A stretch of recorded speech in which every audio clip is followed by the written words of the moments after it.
Hello and welcome to another edition of ProtoBalls Talk. I'm ProtoMet. This is my recycled balls. And today we'll be taking a look at Scooby Goes Hollywood.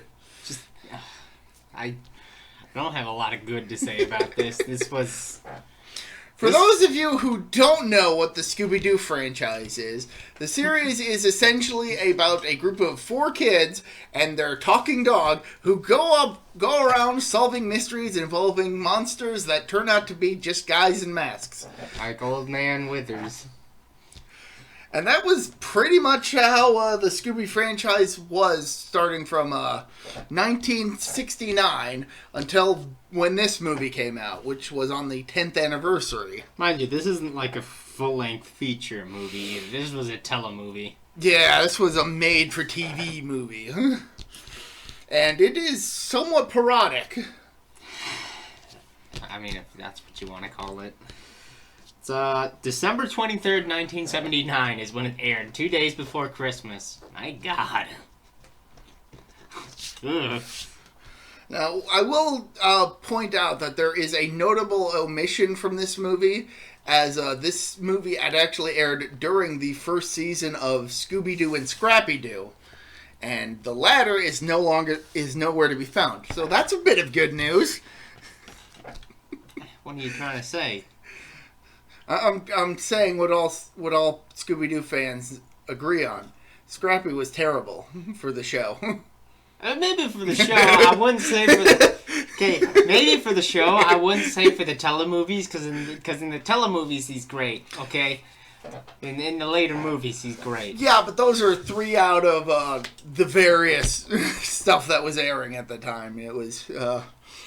This first season, I'm not going to lie, isn't terrible, but that's not really what we're talking about today. We're talking about the Scooby Goes Hollywood, which doesn't have Scrappy-Doo. I honestly, I really don't have a lot of good to say about this. Watching it now, like as soon as it started going to the first, you just had war flashbacks. Like, oh God, what have I done? I was like, no, even worse. This is like a semi-musical. This can be construed as a musical. Good, yes.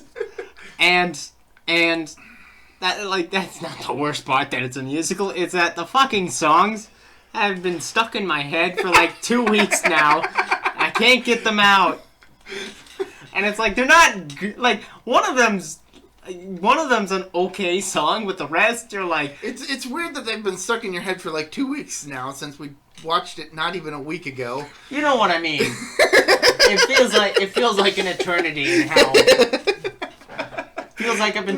It feels like I have no mouth and I must scream, where it's just on a loop in forever and ever. You know what you do to cure that? You listen to other, more earwormy songs. I have. Like Whip It. Whip It Good. So the movie starts... with them filming for what I assume is an episode of the Scooby-Doo show. Not to be confused with the Scooby-Doo show. So apparently the episode they're filming is The Krabby Creature from Creepy Crag, which is... At least that's the monster in the episode. I don't know if that was going to be the name of the episode. But Shaggy decides, after a stunt, that this has gone on too long. We need to change things up. Let's go talk to the producer to see if we can get put into other stuff. President of the network. The president of the network. And see if we can get put into other stuff. Which doesn't make a whole of a lot of sense when you think about it. They're going to the They're going to the network president because they want to get into Hollywood when he's just a television producer. What? And they actually go to the president with... Named CJ, with an actual reel of something that they filmed, which is a Western style. I know. Okay, so the film that they're parodying, or not the film, the TV series that they're parodying is How the West Was Won, which was Let me just bring this up here. Let's be honest. That could have really been any Western show they were parodying. It could have been Gunsmoke. I wouldn't have been surprised if you had said Gunsmoke. That's like the only Western show I knew. I do have to say it's fitting that we're starting off with this just as we got finished with the Dollars trilogy. That is a weird coincidence. But CJ is like, yeah, look, Scooby. Like, everybody knows Scooby, everybody loves Scooby, and then they... Nobody seems to know who Shaggy is. There's actually one point just before this when they drive up in the Mystery Machine to the entrance to the lot, and the security guy's like, hey, I don't think you're allowed to be here. Oh, hey, Scooby, go on right on in. Shaggy's driving. I'll have your driver park somewhere safe. Oh! I've got a theory about this. I've got a theory, and the running theory is Shaggy's sick of playing second fiddle to Scooby, and he's trying to ruin Scooby. So that's why he disguised himself as Shaggy in that one episode of What's New, Scooby-Doo. It makes perfect sense. That's actually true. That is actually...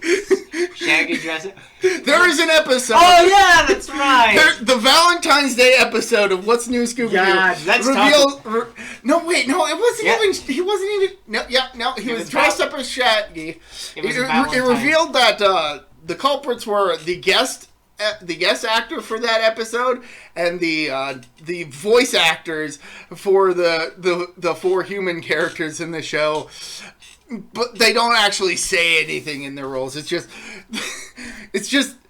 Frank Welker, Mindy Cohn, Grey Delisle, and Casey Kasem. Yeah. For no reason. There was a reason in the episode, but there's no reason why, outside of just a visual gag, that these ones are specifically there. Outside of just being hired to play the part. And then the whole reason behind it is, you keep talking about Shaggy this, Shaggy that. Well, I just want to ruin Shaggy and Mr. Ink's image because you kept talking... Because you, Shaggy's ex-girlfriend, keep talking about him. We didn't know Shaggy had an ex-girlfriend, so...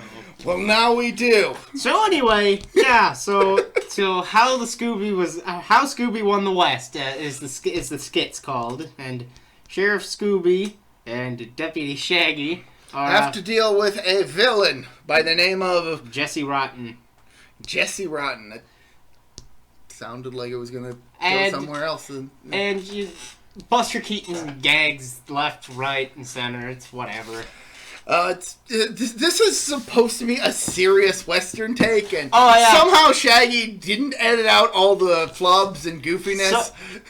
So it's like I get it. So what happens is Scooby tries to run away on a horse, and the horse is on a trough, and it breaks off the trough, and the set starts falling apart, and everything's chaotic, and a bunch of dancers show up out of nowhere, and they just start fighting each other, you know, it's just...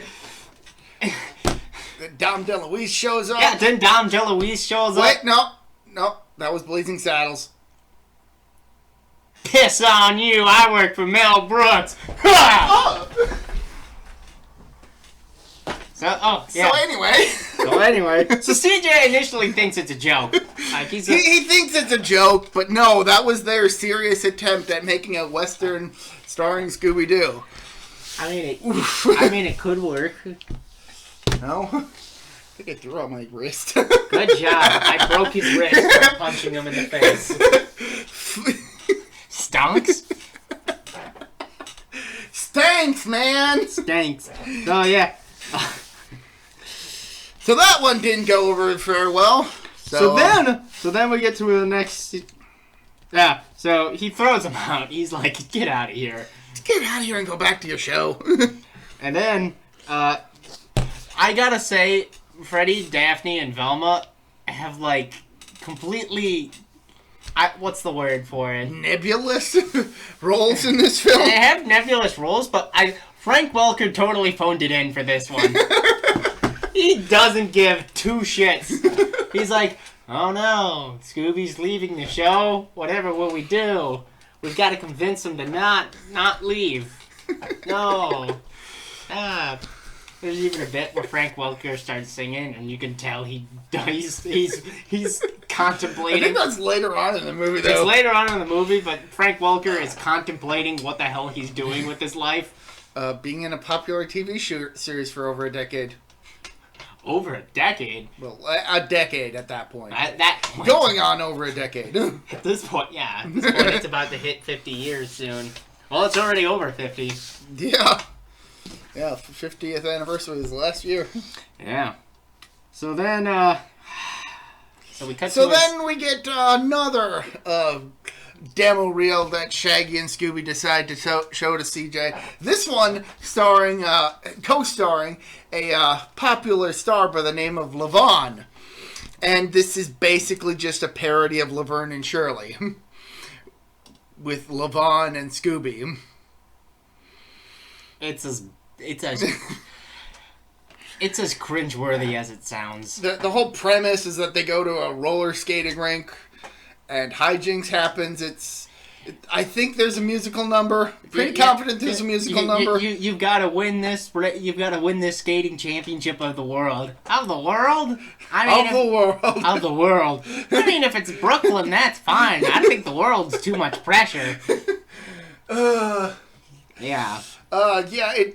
Hijinks ensues. It goes about as well as the Wild West pilot did. I do gotta say, at one point, Scooby runs into Shaggy and his film crew, and Shaggy hits the ground, and then he starts balancing the two camera dudes up on top of him, and it's like, one dude's a big fat dude, and the other dude's a real skinny dude, and it's like, goddamn, it looks like all that running does something well for him. Yeah. Oh, there's an extra with I want to say Aloha Scooby-Doo, where Scooby and Shaggy are promoting an exercise video that's really just running. Yeah. That's just a minor part of that extra bit. It's just funny. Yes. So then we get to the next skit, and it's one of the earworms. We get Scooby Days. Can you tell what this one's parodying? It's really weird that they decided to go with the Laverne and Shirley parody before the Happy Days parody. I don't know. Mind you, For context, Laverne and Shirley is a spin-off of Happy Days. Happy Days came out first, but Scooby Days. I just want to point out, I like School Days. I think it's a good show. I think it's a great show, except for the season where they literally jumped the shark. But that was towards the end of the run. Doesn't School Days end with a double murder? Oh, fuck if I know. Oh, you shut the fuck up. You said it! Happy Days. School Days. Please. I'm sorry I even brought that shit. We're not going to talk about that. I have never seen that show, and I am glad for it. I haven't seen it either. I just don't know why I said it. But Happy Days. I like Happy Days. I think it's fine. I mean, it's ironic that Henry Winkler was supposed to be a side character, and he ends up being the dude. The dude. And this parody even has a basically Henry Winkler character, a Fonzie character, the Groove. God fucking damn! This is so like at least with the Fonz, it made sense since it was a play on the character's actual name, Fonzarelli. Yeah, Fonzarelli. It's like it made sense. This one's just called The Groove. This telemovie is so 70s. Like it is 70s to a T, in that it has everything from 70s culture. Yeah. The good and the bad.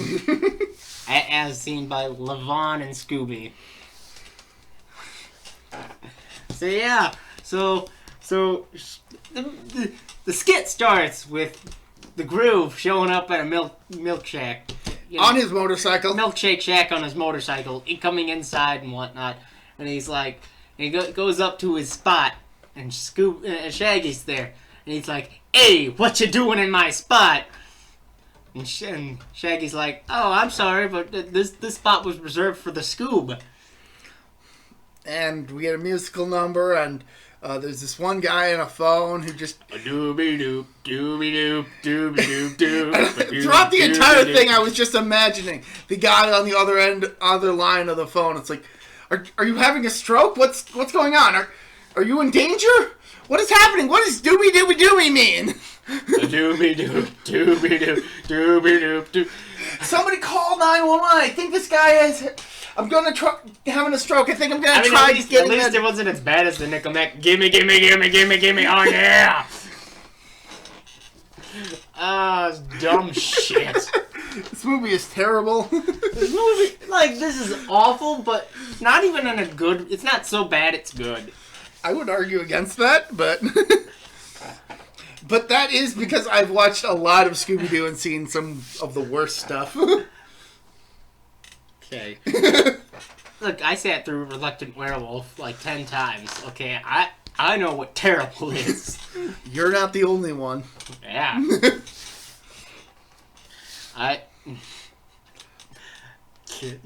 Scooby-Doo with Kiss. Oh my god. I haven't gotten to that one yet. Oh my god. Okay, we're not gonna... I don't know if we're gonna ever review that movie down the line. I mean, maybe some... for very distant... We're definitely going to cover a lot more other Scooby-Doos before we get to that point. Yeah, but just spoiler alert on Scooby-Doo and meets Kiss, or whatever the fuck movie it's called. Kiss is apparently this fucking interdimensional warrior force that fights demons from another plane of existence, and it's like, why? What does this have to do with Scooby-Doo? It's ironic, because Kiss actually showed up in an episode of What's New Scooby-Doo. Also... As just, the band. Kiss. Just the band. Also, speaking of... Fuck, I lost it. Now I forgot what I was going to talk about. Now that you mentioned that. Shit. It'll come up at some point. But now he distracted me. You're welcome. So they finish the skit, and they're like, Scooby, do it again! Encore! Encore! And he goes to the record machine, stereotypical Fonzarelli just taps the jukebox and it starts up, even though that's not really what fucking happens. I don't think that actually happens. Once in Happy Days. I don't know enough about Happy Days. I remember so little of that show outside of the fact that Fonz was cool, he jumped a shark, Laverne and Shirley, and Ron Howard got upstaged by a co-star. Yeah, that's probably the worst part of it. Poor little Ronnie Howard. Oh, he seems to have bounced back from it. Upstaged in the Andy Griffith Show, upstaged in Happy Days. However, will his career recover? Here's a couple Oscars. Well, I don't know how many Oscars he's won. Well played. But I'm pretty confident he's won Oscars. You go on with it. I'll look up how many Oscars he's won.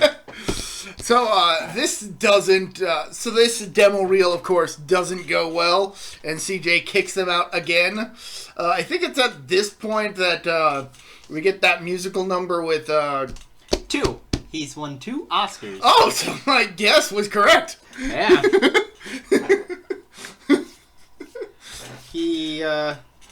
But yeah, we get the musical number with the 3 remaining members of Mystery Inc. Just kind of...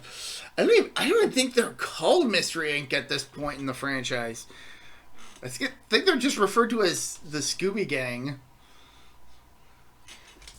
I don't know what the fuck they call them.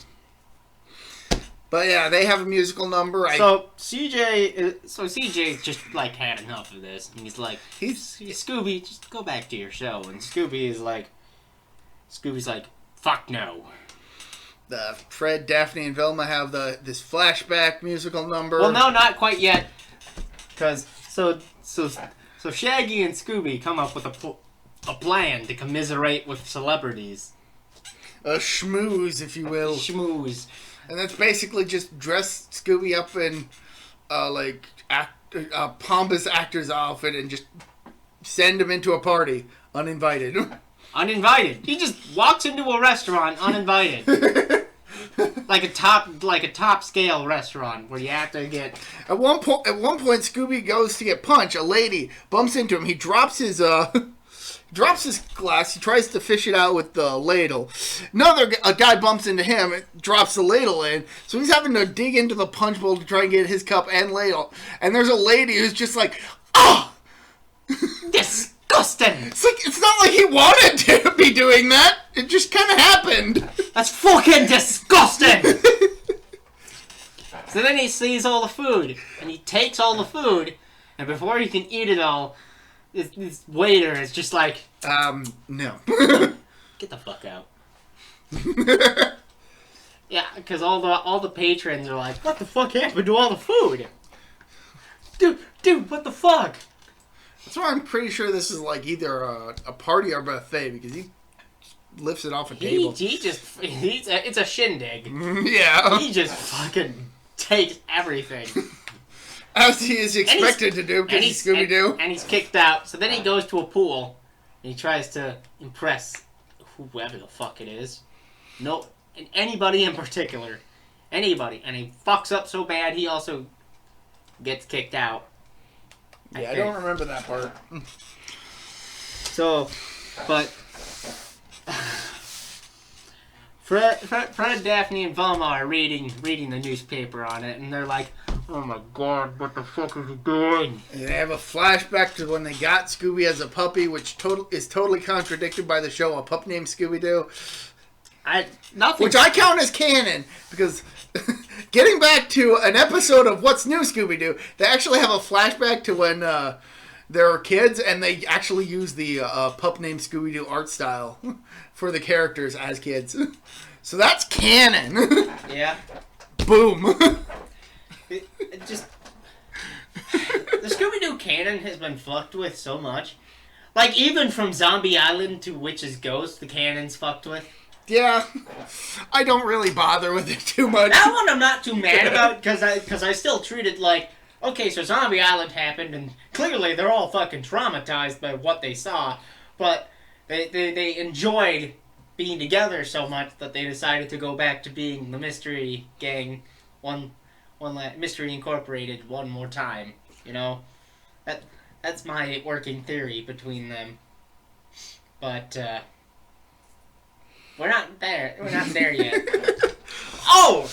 That's another thing I wanted to talk about. So, I don't know if we'll talk about it later.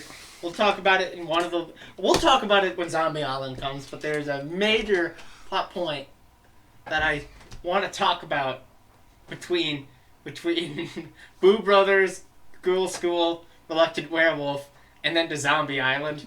There's a major sort of continuity hole there, and I think you might get what I'm talking about. Maybe, but I'll have to wait, won't I? Yeah. But anyway, so then we get a musical number, and like I said, Frank Welker just phones the fuck in. It's not super important. We get yet another pilot. By the way, CJ. By the way, another little tangent. I was looking at the cast for Ghoul School, and holy shit, we need to talk about that cast when the time comes. Okay. Because it has a bunch of names that I didn't expect to see, and a voice act, a VA, as it were, who did Transformers. So, aside from Frank Welker. Yes, aside from Frank Welker. Frank Welker wasn't. That doesn't surprise me. Oh, yes, he was. Frank Welker was in Ghoul School. Yes. Yeah. Yes, he was. Pretty confident he was. I'm fairly sure he was. And not as Fred. Yeah. Let's get that on. Like, this is the last movie that Fred, Velma, and Daphne are in for a while. And I'll actually explain why towards the end of this video, but we'll get into that. But, yeah. So... So yeah, we get another pilot pitch to CJ. This time, with what's her name? Cherie? No, not yet. Quite yet. No. Not quite yet. So Scooby and Shaggy are at a theater, and they're talking to each other about imagine what kind of hit Scooby could have, and we get the Superman. Oh, yeah. We get the Superman parody. Super Scoob. Not Super Shag? No. Oh. That's dirty. Ew. Come on, man. You're right. The movie uses the phrase Super Shaggy. Yeah. But the game uses the term Super Shag. Shut the fuck up. Yeah, I'm just remembering Cat Icarus episodes. He's the one who pointed it out. And it actually became a plot point in a couple episodes. Go watch Cat Icarus. He makes amazing videos. So yeah. And Super Scoop. Fucking, I almost said it. You fucking asshole. Yeah, once that's in your mind, it sticks. Yeah, baby, yeah! Do I make you horny, baby? Do I make you randy? Oh, man, Austin Powers. Good shit. Not what we're talking about, though. So, Super Scooby is just like... The only thing it's like Clark Kent. All he puts on are glasses, and nobody knows it's Superman. What the fuck? He's not even wearing, like, a suit. He just has the Super Scoob suit on and glasses. It's like, nope,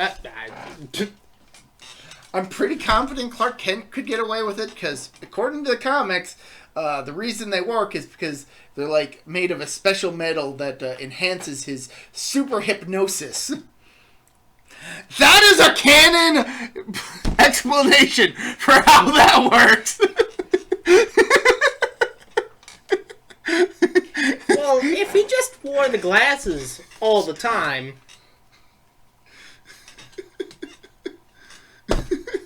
I don't know. Superman bullshit, like, superhero bullshit is real. They just get away with a lot of shit, and it's just hand-waved away. It's comics, man. I mean, at least, Batman, Bruce Wayne doesn't really talk to people. He's sort of a recluse. Except when he has parties. A Playboy. That's part of the. A Playboy recluse, but you know. Stop that. That's no. And then we get another one. The Sound of Scoob. Oh. That lasts for like 2 seconds before we move on to the next. That moves on for 2 seconds before Scooby's like, yeah, no, that's a bad idea. Yeah, they don't even get to the Nazi part at that point. Yeah. I've never seen that movie. Nor do I have any intention to. It's a good movie. I'm sure it is. It's just not my deal. So then we find out that CJ is holding auditions for a new dog for Scooby-Doo. Which is a part of a conspiracy with Fred, Daphne, and Velma to secretly convince Scooby to come back to the show by making him think that they're replacing him. And Scooby and Shaggy actually watch some of the auditions, which aren't terrible. They're not good, but they're not terrible. There's one that's especially great. Just bumps into everything. It's just like Scooby. And I think at that point I was like, isn't there a show that's just that? Yeah. Premise? It's Scooby-Doo, but the dog can't see. If it doesn't exist, then it probably did end up existing. Somebody's gonna make it. If they haven't already. This is literally what the Wikipedia article on it says. CJ hires a dog with no talent to take Scooby's role, leaving Scooby and Shaggy in shock. Not really. Not really, because they kind of see it as their opportunity or they take it as CJ legitimately considering their ideas. Yeah. They take it as validation for their harebrained scheme of getting Scooby to show up and other stuff, despite the fact that it was really Shaggy's idea to do it. We then get to the next TV show parody pilot reel that Scooby and Sherry. Scooby and Sherry. Sonny and Cher. Let's just call it what it is. My God. Sonny and Cher with Scooby. I'm still surprised Cher is alive, by the way. Just want to point that out. That bitch ain't never going down. Not even an atomic bomb could kill that woman. Probably not. Twinkies, cockroaches, and Cher. I'm pretty confident that joke has been done to death, though. I don't give a shit. Does it look like I give a shit? No, and there's a good reason, because it's a funny joke. Yes. Ladies lived like forever. She's like 80 or something. Oh, but she's still glorious. Let's not lie to ourselves. Yeah. But doesn't go the way it's expected. So then but it does get that song stuck in your head that they sing. Let's see, they do a magic show bit that fails horribly. They do a song and dance number, and it's like so disco. This is the one song that's been stuck in my head the most. Because that doobie doop doobie wop doobie doop doop, that one's like, man, that one's okay, you know. That one's like I could live with that one being stuck in my head. But this one's like so disco it hurts. It hurts. It was the 70s, man. This was like just after the death of disco too. Like Saturday Night Fever shit. Yeah. And then we get the final, and we get the next one, the love boat. I don't even remember what the parody's called. I just know that it's a parody of the Love Boat, and I don't think you actually knew what the Love Boat was when we watched it. I haven't seen the Love Boat. No, you want to know what the parody's called? The Love Ship. Oh. Didn't even try to. As you can tell, we're blazing through this one because there's not really a lot to tell. Yeah, this movie is just a bunch of bad parodies of popular TV shows from the time. Also, I mean, it also doesn't help that it's only like 50 minutes long. Yeah, it's a incredibly short, but it made for TV movie, so obviously when it was airing, it was padded out with commercials. Probably lengthen it to a... Oh, fucking get this. So the next scene is Scooby-Doo on the Jackie Carson show. I wonder who that's parodying. Let's see, there's a... Do you know who it's parodying? There's a mention of them being at the Chinese theater and Scooby getting his feet stuck in the cement that he was trying to... Oh, that's right, yeah. I completely forgot about that, and the only reason I remembered it was because I was looking at his pull-up of Wikipedia, and it's like the closest thing I can make out while also being upside down. That was back when they were doing the yeah, it was... But yeah, no, Jackie Carson show. As if that isn't obvious enough a parody of Johnny Carson. Obviously. And Scooby says, yeah, no, I'm done with the show. I'm done with the show.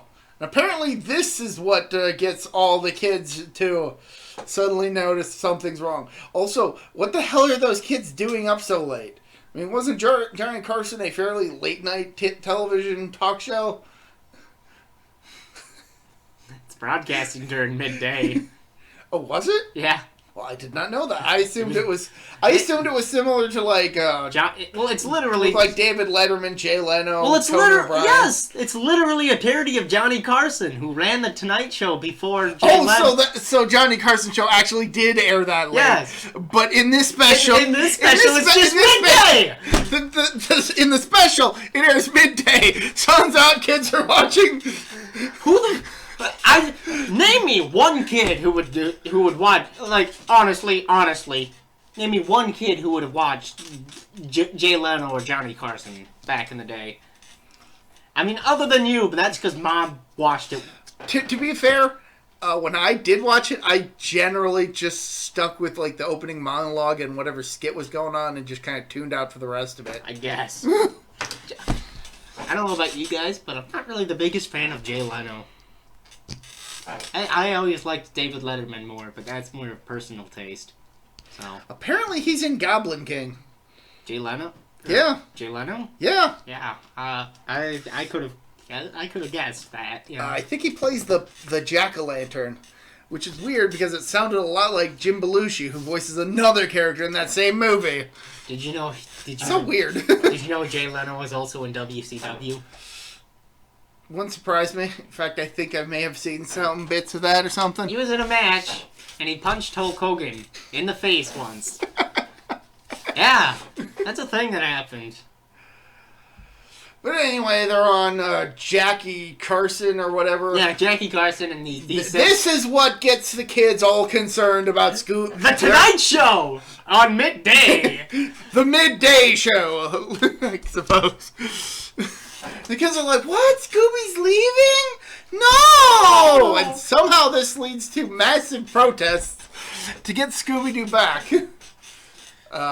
So then Scooby and Shag finally go to CJ's office again, and CJ's just like, please stop, end it. End it all. And Scooby's Angels. Which is a parody of Charlie's Angels, a show in which Charlie never actually showed up, because that was kind of the point. It was supposed to be, it focused on the women being action stars, and then we have Scooby's Angels, which takes that idea, but then adds Scooby in, as though Charlie was the star of the show originally.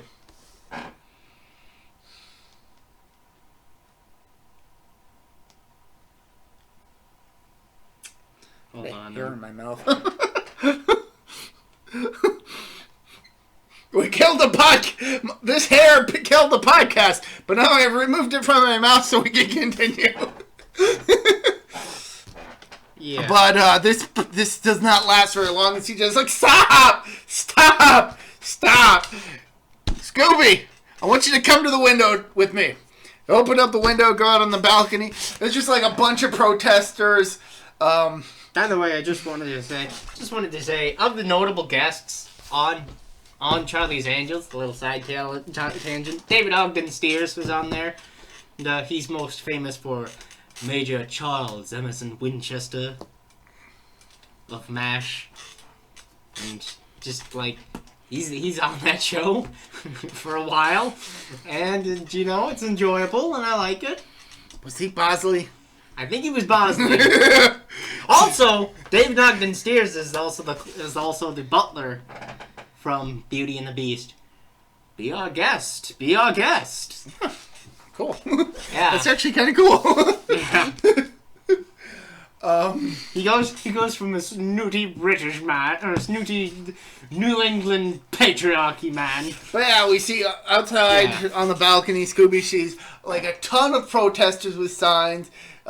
Fred, Daphne, and Velma in the front with signs. Fred, Daphne, and Velma with signs, and we're just assuming everybody else is having a different kind of protest. Yeah, because the only signs we can that are actually legible are Fred, Daphne, and Velma's. Everybody else's is blank, so I was under the assumption that those other guys were protesting something else until everybody started chanting Scooby. Like, at first you could really only hear Frank Welker and the other two. Heather North and... I'm trying to remember who voiced Velma at this point. All I can imagine is Frank Welker at this point. Oh, come on, dude. Yes? Pat Stevens. Yeah. All I can imagine at this point is Frank Welker sitting there going, God, there must be something else I can do with my life. I can't just keep voicing Fred. At which point, you know, he gets other voices like Megatron and Soundwave. Among various others. Just in that one show. But his crowning achievement is, hey, Frank Welker, we've got a role for you. It's us, Disney. Oh yeah, what is it? It's Aladdin. You're going to be working with Robin Williams. Robin Williams? What's the role? You're a monkey. A monkey. I'll do it for Robin Williams. It's what I've always dreamed of. It's always what I've dreamed of. No, but for real, Frank Welker is a fantastic voice actor who's been in literally everything. Frank Welker is everything. Yeah, I mean, spoiler alert, you guys listening, you're Frank Welker. I mean, motherfucker, like... In fact, I'm Frank Welker. He's Frank Welker. Yeah, I mean, motherfucker, like, Scooby-Doo on Zombie Island has a massive cast of, like, major stars. Like, Billy West is Shaggy. We're not talking about that. I know we're not talking about that, but You're just impressed with the cast list. Like Frank Welker's worked with everybody. He's worked with like Billy West. He even worked with Mark Hamill because Mark Hamill was in that movie. You may not have known it. You may not have seen much of him, but he's in that movie for like a bit part. He snake bites Scruggs, by the way. Dude, spoilers. It's not much of a spoiler. It's fucking I was gonna bring it up in that. Oh, okay. Well, fine then. If we're gonna keep spoiling things, just forget we said anything. Mark Hamill's also the Joker. Bet you didn't know that. He's also Luke Skywalker. Motherfucker! I didn't know that. Are you flipping the table? He's flipping the table, everybody. Flipping the table. There goes the table, everybody. So Scooby-Doo decides, all right, I'll come back to the show.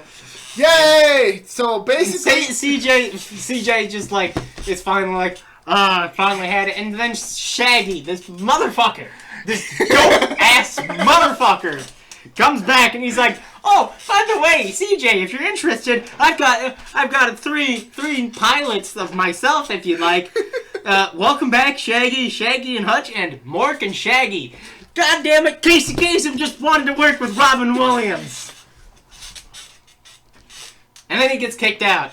and that's the TV movie. We went on for almost as long as this movie is.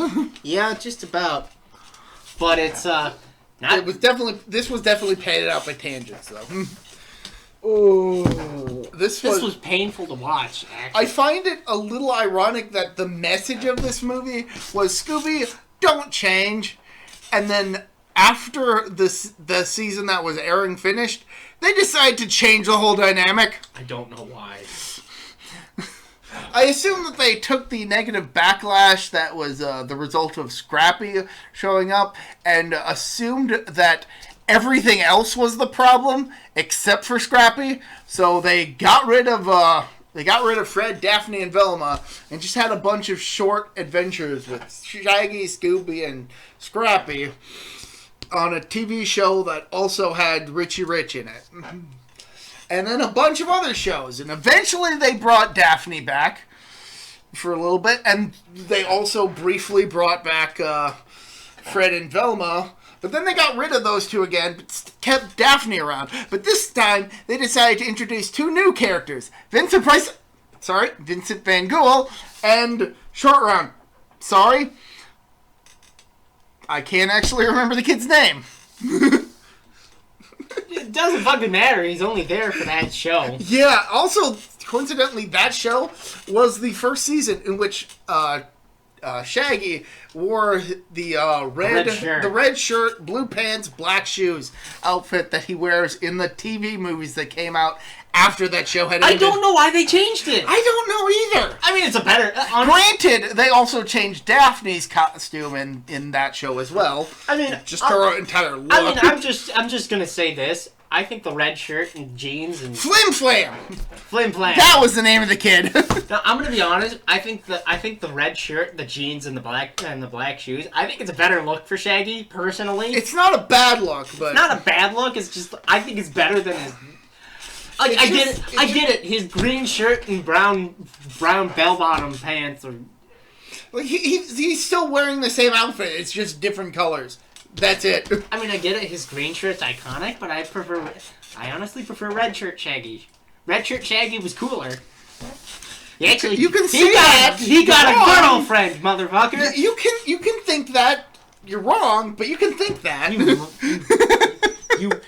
This guy got a fucking fortune, okay? That's what red shirt Shaggy got. What did green shirt Shaggy get? A bunch of TV shows. But red shirt Shaggy got rich. How? Exactly? Oh, yeah, the next movie. Yeah, but Scooby got rich, too. In Confederate gold. That was worthless. That was worth it. I think the jewelry was more useful. Oh, man. That episode was great of Scooby-Doo. That is a good episode, yeah. So our VHS is a bit... our VHS tape is wild. So it starts off with ads from shows from like 2000, like Batman Beyond, I think, was one of them. Yep. They were advertising Scooby-Doo and the Alien Invaders, which came out in 2000, and used footage from Scooby-Doo on Zombie Island, which came out in 98. But the VHS case... The latest date I could find on the VHS case was the copyright date of 1997. So we're a bit confused as to how this happened. Yeah, I'm confused as to when this VHS actually came out. But as a bonus, this actually did... You know, I'm actually quite convinced this VHS didn't come out. It's just manifested out of the... It's a cursed VHS tape, and we're gonna die in 7 days. It's okay. Johnny Bravo will save us, because that's actually included on the VHS. It's a good episode. It is a good episode. Man. A nice parody of the Scooby-Doo franchise. I'll say this. In condensed. I'll say this. Johnny Bravo was one big simp, but he should have gone for the lady that actually liked him. Instead of focusing on that Daphne chick. Should have gone for Velma. Because Velma was interested. But yeah, so after this, they changed pretty much the whole dynamic and did a bunch of stuff. And it didn't go well until they finally decided to get rid of Scrappy-Doo and turn everybody into kids. Well, that one didn't work out as well, unfortunately. It lasted for 4 seasons. And it is a good show. I would recommend watching it. Okay, I'll say this about Scrappy-Doo. I don't think he's annoying as some people think he is. But as long as he's in parts, you know, like the telemovies, he's fine in them as long as I don't have to watch like 20 minutes of him every week. Yeah, which is how they decided to introduce him. Da-da-da-da-da-da. Puppy power, motherfucker, and then they. Are we doing the live action movies? I think at some point I guess, because then we'll probably have that be like the second batch of Scooby-Doo movies we watch. I suppose. God, I don't really want to go through all of those live action. Like, I don't like. Okay, so the live action movies, the first ones. I like it. It's okay. I like it as a self-parody of the franchise. The second one is. A little too self-parody. Okay, and then the rest are just trash. Like, straight trash. I don't know. Just... You've probably only seen Mystery Begins. It's like, And the monster... whatever one. The Lake Monster? The Lake Monsters one's fucking terrible. I haven't watched the one with Daphne and Velma. Just Daphne and Velma. That's actually what it's called, Daphne and Velma. There's a Velma and Daphne. Either way, it's just those two. That one came out only a couple years ago, though, so I wouldn't be surprised you haven't seen that. It's like, I have it, but... Somewhere around there. It's on the stack of to watch. Right. But, yeah, so... I'd give it a 4 out of 10, honestly. I would actually agree. The Johnny Bravo mini episode, I think it's a solid 8. It's a solid 8. It's a good episode. Gets enough of it. Turns out it's Johnny Bravo's aunt. Who just didn't want Johnny Bravo to show up at her place. She's like, you're a fucking freeloader. Get off my property. Aunt Jebediah. Aunt Jebediah. Oh, Jen Bravo's awesome. Mama. Well, I guess it's time for recommendations. Well, since we're doing a video about Scooby-Doo, I'm actually going to recommend the 2010 reboot, Scooby-Doo Mystery Incorporated.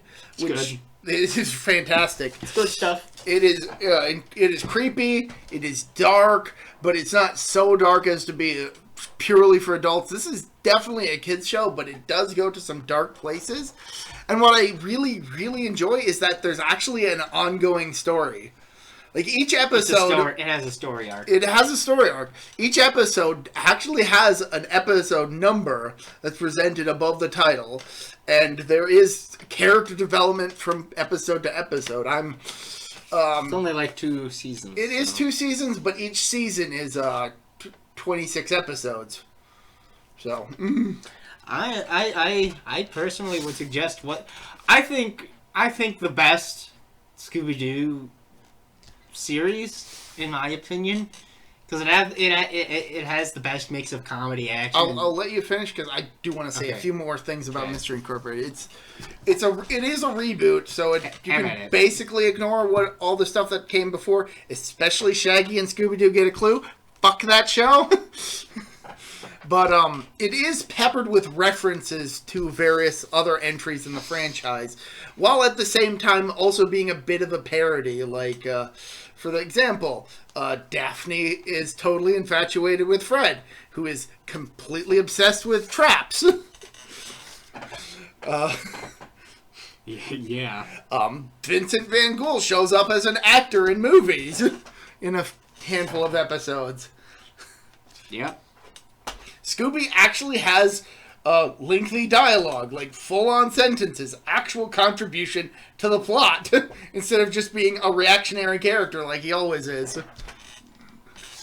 Except for Scooby-Doo Get a Clue. Well, yeah, but we don't talk about that show outside of that one. That show, the episode. Oh. The episode. Well, yeah, okay, that one, yeah. Yeah. He actually does serve a purpose in that one. Yeah.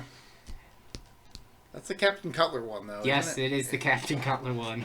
That episode's awesome. That's like one of the first episodes too. Like for as an example of references to past the past franchise, the first episode features 6 monsters from other media, 5 of which are from Where Are You, and the 6th one being the monster that they catch at the beginning of the first live action movie, just randomly. And these are all, like, past mysteries the kids have solved. Yeah. But it's not like the references are there, but they're not in your face, except for, I think, one. But that one actually serves a plot point, so definitely highly recommend this season. I wish I could get my hands on the 2nd season, but that one's out of print apparently for some reason. Even though you can easily get season 1, which, go for it. Okay, I'm done with that. That recommendation is done. Now, back to what you were going to say. I was going to suggest the Scooby-Doo series, I think, that has the best mix of humor, action, and, like, quality mysteries is What's New, Scooby-Doo? That is a solid one. I think that one might be the best one, just based on, like, structure. I feel it is very similar to What's New, Scooby-Doo. Or, not, Scooby-Doo, Where Are You? Yeah. So I personally think that those shows are just connected. They're canon with each other. That's my... I mean, it would make sense. It is good, yes. And that is the first TV show that Frank Welker voices Scooby-Doo. Yeah. And also the return of Casey Kasem to the role of Shaggy. So a bit of a background for that, in case that didn't make sense at all. So, Don Messick voiced Scooby-Doo for a long fucking time until he... And he was going to also voice the character in the movie Scooby-Doo on Zombie Island. Unfortunately, he passed away. But just as production started on that movie. So they had to get a replacement, and they replaced him with Scott Enos, who then went on to voice Shaggy after Billy West got caught up in this thing called Futurama. You may have heard of it. But yeah, Scott Innes. That still like surprises me that Billy. Like, if I ever meet Billy West, I'm gonna ask him to do his Shaggy voice because he'll probably have not done it. Like Scooby-Doo on Zombie Island, Shaggy doesn't sound like Shaggy. I mean, you get what I'm saying, right? It's like it's very, but that might just be my favorite like Shaggy voice because it's so unique. And because like Casey Kasem, it's like, oh yeah, it's Casey Kasem doing Shaggy. The reason that Casey Kasem didn't return to voice, oh, that's right, it's because he went vegan. Yeah, and since a big part of Scooby and Shaggy's characters is they eat everything in sight. He wasn't too big a fan of that element and wanted them to change it. I mean, I get, like... Which they really couldn't do because there's one segment where it's Scooby and Shaggy eating crawdads. That's a pretty significant scene. Like, that is very... It's actually very important to the plot. It's on a subtle level. Well, we'll get to it. But it is important. But, yeah. And the writing staff just did not want to budge. So, Well, okay. Like, I understand what Casey Kasem's doing in moral turpitude, but, I mean, fucking come on, man. It's just animation. I know, but he didn't want to be playing a character that went against his own moral code. And, I get that. And when they brought him if back... you don't want to... And when they brought him back on for the direct-to-DVD movies and... The direct-to-video movies and What's New Scooby-Doo, they did change that aspect about Shaggy. I mean, if you don't want to play characters that are against your moral code, well, then we might as well just not cast people to be rapists or murderers. Like, it's a fucking acting job, you know? Well, I guess his stuff... I get what he's... Like, I get what he's doing. I get what he did. I mean, rest in peace, Casey Kasem. He passed away a few years ago, I think, like 5 or 6 years ago. But I get what he was doing, but I personally disagree with that. And that's just me.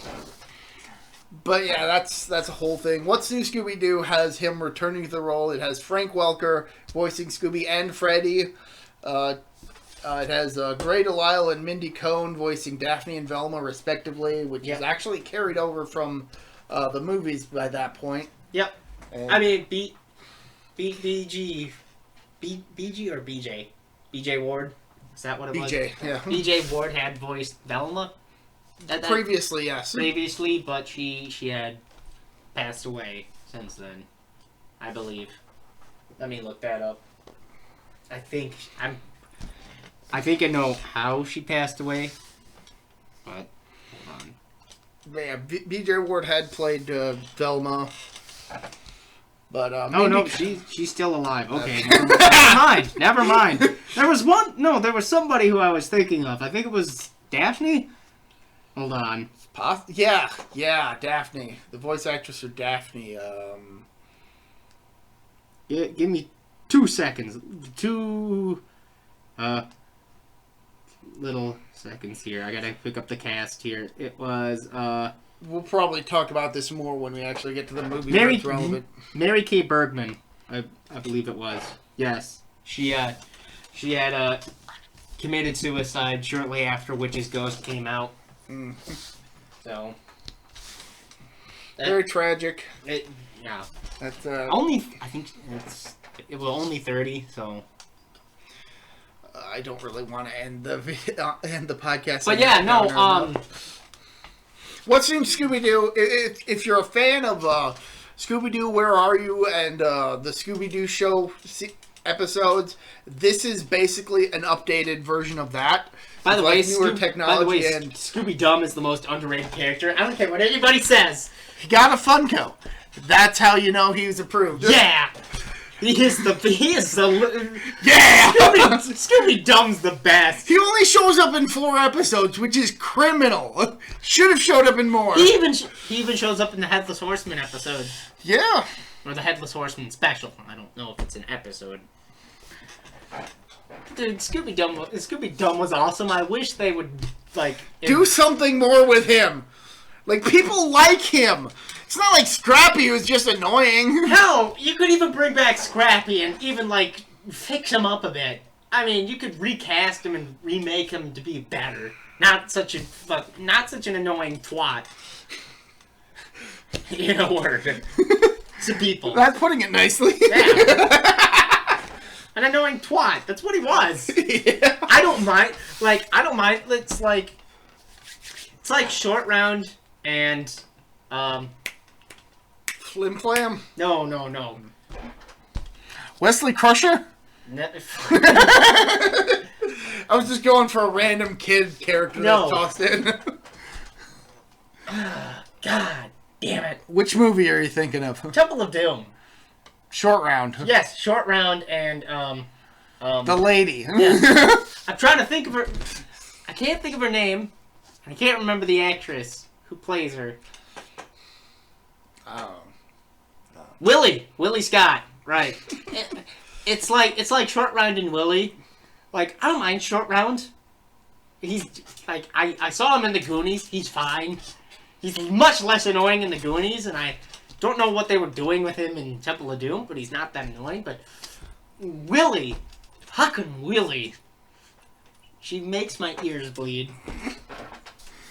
She's like the fucking worst thing in that movie, other than the racist stereotypes. And yes, there are racist stereotypes of Indian people. Not Native Americans, Indians. But I never saw Scrappy like I do Willie Scott. It's like, he's got an annoying, he's got annoying mannerisms. I mean, I don't think it's voice. He's antithetical to Scooby and Shaggy. Yeah, he's the opposite of Scooby and them. Yeah, So. I think that was kind of the sticking point, because, at least that's for me, because he just does not get a clue with regards to what his hero, Scooby, Uncle Scooby, is a freaking coward. Granted, they actually do have a character in one of the movies who thinks that Scooby and Shaggy are brave, and they have to put up a front for it, and it's actually done really well. Is that Alien Invaders? No, that's Abracadabra Do.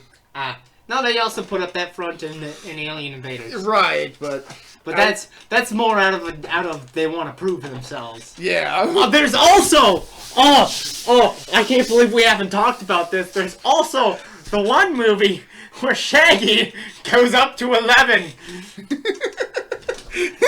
I haven't watched that one yet. Oh my god. There's a movie, I can't remember what it is. Legend of the Phantasaur. Yeah, Legend of the Phantasaur. Shaggy, it's where the Shaggy... It's where the Ultra Instinct Shaggy memes come from. Yeah, like, Shaggy is the ultimate power, and he only uses 10% of it because he doesn't want to fucking destroy the world and stuff. That's before. I have seen the scene. I haven't seen the movie, but I have seen the scene. It's a freaking hilarious scene. Have you seen it with Guile's theme? I'm imagining it. Dude's fucking... Oh my god.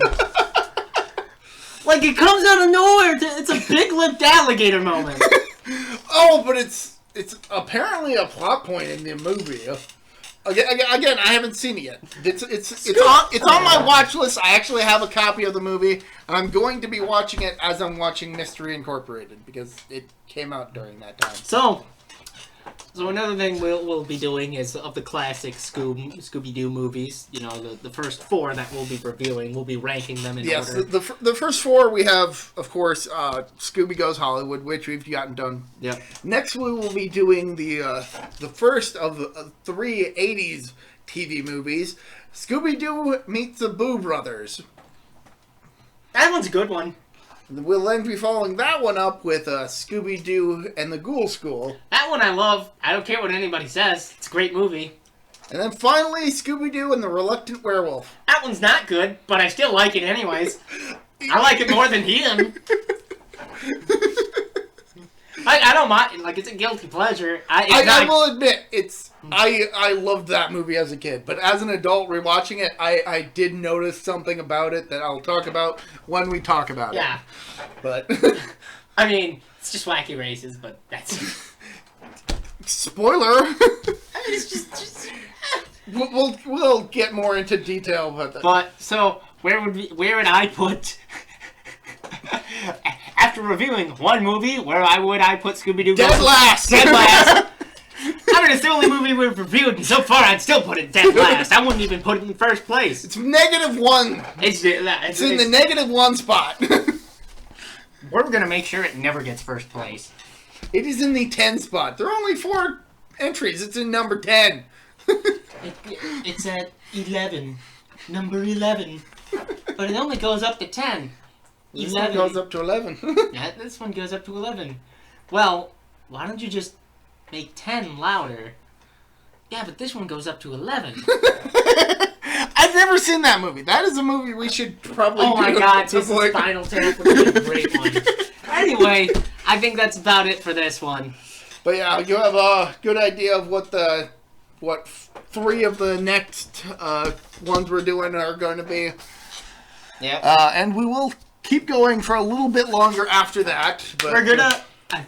I think the one we agreed to stop on, I believe, was the Cyber Chase. No, you had wanted to do Monster of Mexico. Right, Monster. Okay, yeah, we're gonna go up to Monster of Mexico, which is like the last solid. Like this, it's the last one before everything falls off the rails. Like it's I'm giving him a look because I've actually seen past that movie, and I'm incredulous on that statement. But we'll talk about that later. Oh, it falls off the fucking like Monster of Mexico is skirting the line at that point. Like it's on the edge, but everything afterwards just like falls off a cliff, and it's like, what the fuck are they doing? Yes. I'll talk about this when we get to that point. Fine. I have a different opinion. I mean, if you liked the movies after Monster of Mexico, that's fine. I liked the fucking Loch Ness Monster too. I'm not saying they're bad movies. I'm just saying like they fell off, like they went off the rails and just crazy shit. That's what I mean by it. Oh, okay. Like Monster of Mexico. That's an insane plot. Oh, we'll get to that when we get to that. And everything afterwards even more insane. That's what I'm not saying it's bad. Oh, okay. I'm not saying it's like bad in quality or anything. It goes up and down. Okay, I was misinterpreting your. I mean, the fucking Aloha Scooby-Doo. What the fuck is that? It goes off the rails.